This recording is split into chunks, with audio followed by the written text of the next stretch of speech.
Hey, what's up, guys? Spring is in the air.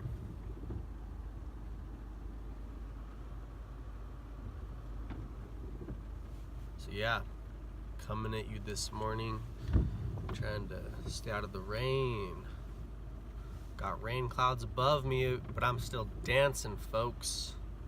Jumping in them puddles, making a splash, right? Causing waves. Alright, enough of the bullshit.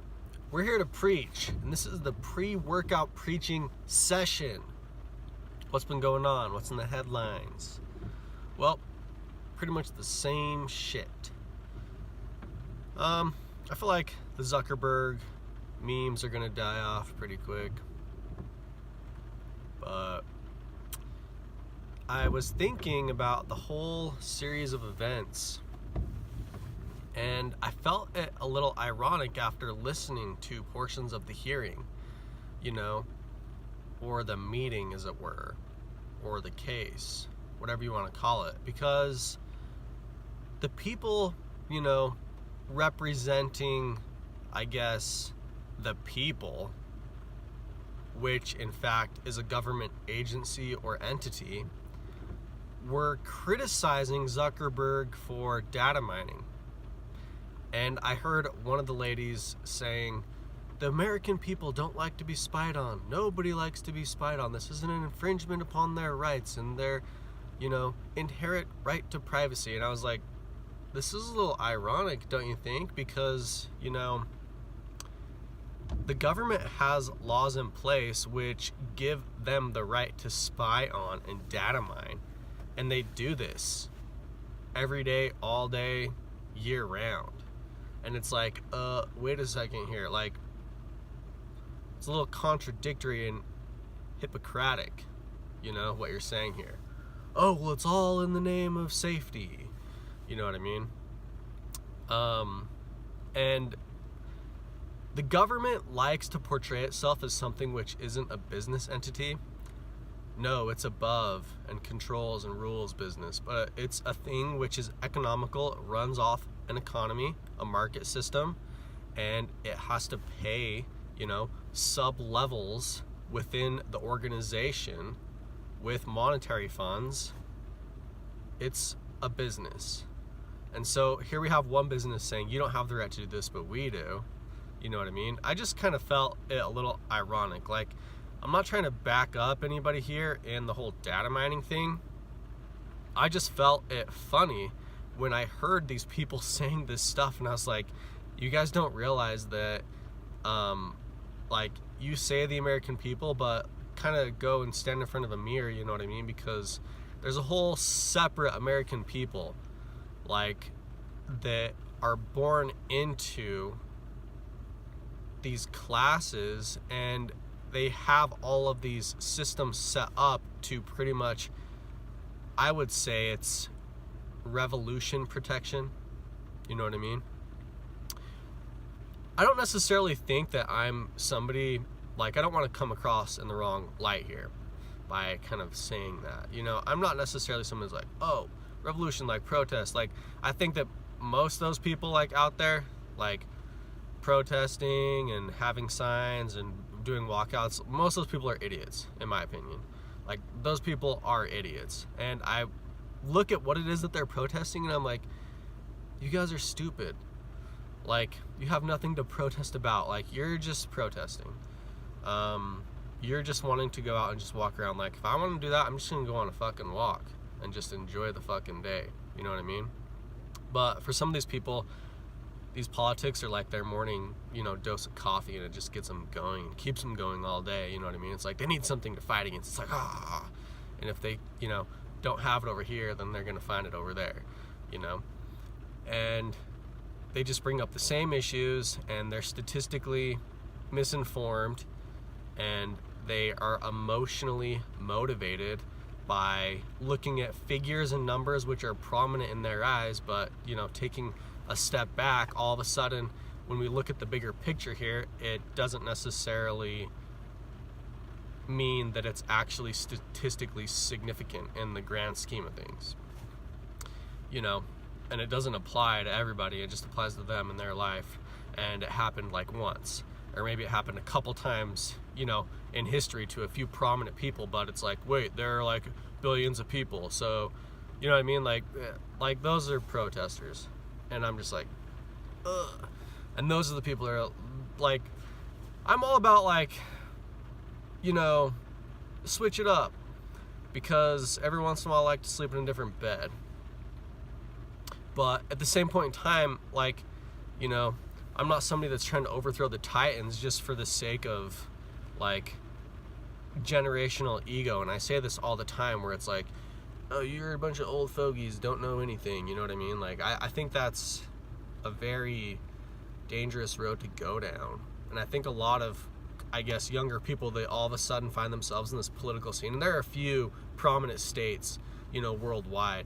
You know, there's like California and Washington, and New York, and all of a sudden you get like these little up and comings, and it's kind of inappropriate to call them yuppies, but they're kind of like a modern day version of a yuppie, you know.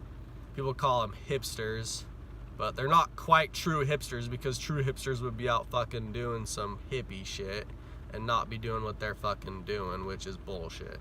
So they're like a mixture of a yuppie who's trying to come across as a hipster, but they're just a yipster, you know? And yeah, they're just out there causing a ruckus. Yip, yip, yip, yip. So yeah. Anyways, now we got the whole Trump-Syria thing.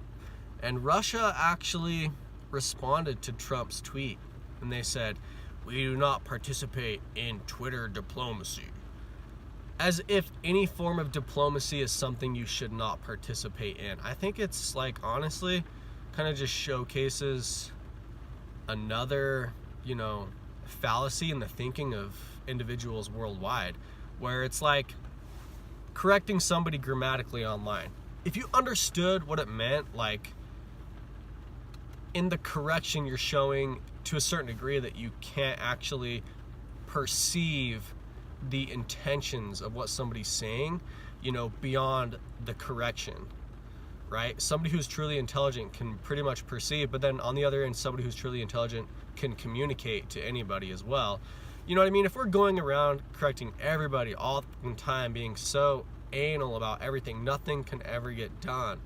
You know, I agree, like, try to be as good as possible and as perfect as possible, but at some point in time, like, you know, the whole, I guess, aristocratic manner to handle all things, like, literally just gets in the way of things getting done, right? If we look at proper procedure, there's plenty of politics which, you know, resolved issues in the past in the forms of letters, and who's to say that, you know, utilizing social media to a certain degree can't necessarily be portrayed in a similar light in, I guess, modern day politics. Why wouldn't it be, right? I mean, calling somebody on the phone, to say that it's not politically and it's not like aristocratic enough to handle the issue over the phone or whatever, you know what I mean? Like, to say that is pretty much just saying that you don't want to participate in diplomacy in the first place.